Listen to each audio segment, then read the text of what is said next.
Welcome to Fort Myers. I'm Jason Mastrodonato alongside Steve Buckley here. Dustin Pedroia has arrived in Red Sox camp, and sounds like he has some words to say to Hanley Ramirez and Pablo Sandoval. Not directly, we don't think. But Dustin Pedroia, of course, the leader of this team, had some comments talking about how he wants to see hard work from Hanley Ramirez, how that can really affect his play at first base. What did you make of Pedroia's comments today? Kind of what you said. Now, this is a reach, and I don't think that Pedroia sat up all night scripting this message, but I counted, I think, 11 times during the message where Pedroia used the word work in connection to getting ready for the season and so forth.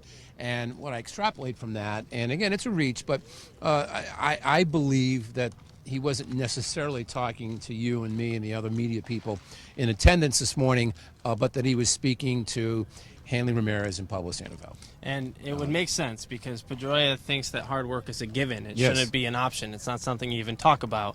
Maybe we didn't see that last year from Hanley as they moved him to left field. David Price and David Ortiz got their first chance to introduce each other or introduce themselves to each other as members of the Red Sox. We didn't get to see it because it was behind closed doors. Apparently they took a photo shoot in the outfield together.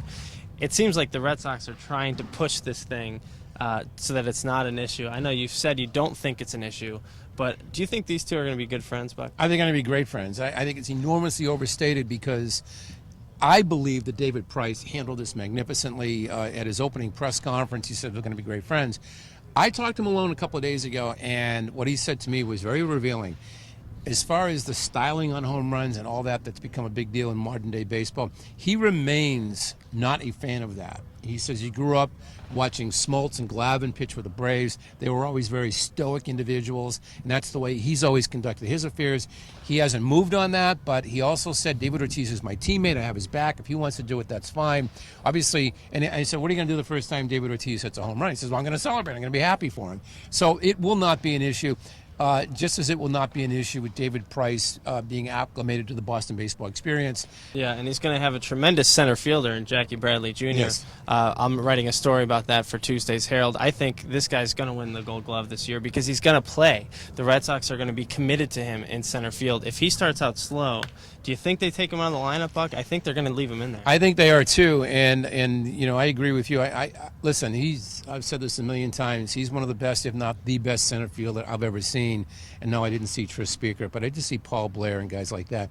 I think he's really that good, and you need to give this guy a long leash and let him prove himself. I know he's had chances before and failed, but I think he's going to be fine. Yeah, and we'll get a chance to hear from David Ortiz tomorrow. His final season before retirement. But thanks so much for watching here from Fort Myers, and thank you for reading as well.